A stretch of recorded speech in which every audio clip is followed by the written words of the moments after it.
नमस्कार मित्रांनो, स्वागत आहे आपला आमच्या आजच्या व्हिडिओमध्ये. आजच्या व्हिडिओमध्ये आपण बघणार आहोत आपण कशाप्रकारे मोबाईलवरून आपली अपार आय डी किंवा ABC आय डी बनवू शकता त्याच्याबद्दल. त्यासाठी सर्वात अगोदर आपल्याला या लिंकवरती लिंक मी तुम्हाला डिस्क्रिप्शनमध्ये देऊन देणार. त्याच्यानंतर आपल्याला इथं या 3 लाईनवरती क्लिक करायचं आहे आणि इथून हा स्टुडंटवाला ऑप्शन सिलेक्ट करायचा आहे. त्याच्यानंतर आपल्यासमोर याप्रमाणे इंटरफेस येऊन जाणार.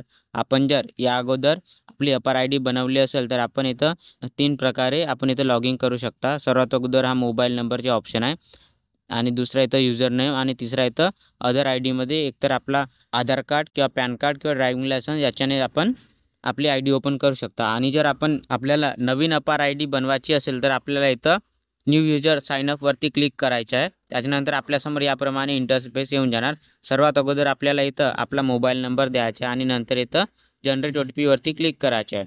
त्यानंतर आपल्या मोबाईल नंबरवरती एक OTP येऊन जाणार. ते OTP आपल्याला इथं फिल करायचे आहे आणि व्हेरीफाय OTPवरती क्लिक करायचे आहे. मग इथं थोडासा लोडिंग होऊन आपला OTP इथं व्हेरीफाय होऊन जाणार. त्याच्यानंतर आपल्याला इथून सिलेक्ट आयडेंटिटी टाईपमधून आपल्याला एकतर आधार कार्ड, ड्रायव्हिंग लायसन्स किंवा पॅन कार्ड या 3 ऑप्शनमधून कोणता पण एक ऑप्शन सिलेक्ट करायचा आहे आणि इथं त्या कार्डचा आपल्याला इथं नंबर द्यायचा आहे.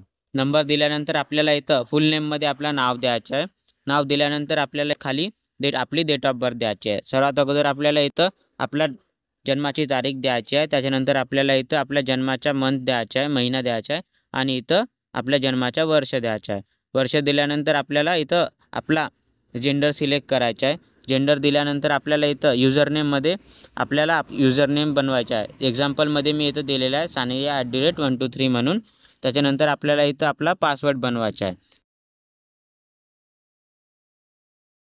पासवर्ड बनवल्यानंतर तोच पासवर्ड आपल्याला खाली कन्फर्म करायचा आहे आणि इथं टर्म अँड कंडिशनमध्ये या बॉक्सवर क्लिक करून व्हेरीफायवरती क्लिक करायचं आहे.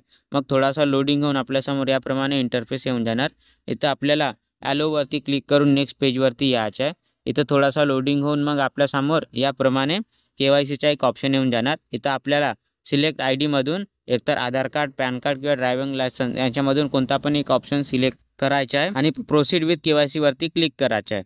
मग थोडासा लोडिंग होऊन याप्रमाणे आपल्यासमोर इथं आपली इन्फॉर्मेशन आणि इथं प्रोसीड विथ KYCसाठी इथं आपण जो कार्ड सिलेक्ट केला होता त्या कार्डचा इथं नंबर द्यायचा आहे आणि इथं व्हेरीफायवरती क्लिक करायचं आहे. मग त्या कार्डला जो मोबाईल नंबर जोडला असेल त्याच्यावरती एक OTP येऊन जाणार. त्यानंतर आपल्याला ते OTP इथं फिल करून सबमिटवरती क्लिक करायचं आहे. मग इथं थोडासा लोडिंग होऊन आपल्यासमोर याप्रमाणे आपली अपार आय डी येऊन जाणार. हे अपार आय डी एकतर आपल्याला आपल्या मोबाईलमध्ये सेव्ह करायची आहे किंवा याची प्रिंट काढायची आहे. तर मित्रांनो, अशा प्रकारे आपण आपल्या मोबाईलवरून आपली अपार आय डी किंवा ABC आय डी आपण इथं काढू शकता. आणि याचप्रमाणे जर आपल्याला व्हिडिओ पाहायचे असेल तर आमच्या व्हिडिओला लाईक आणि चॅनलला सबस्क्राईब करायला विसरू नका.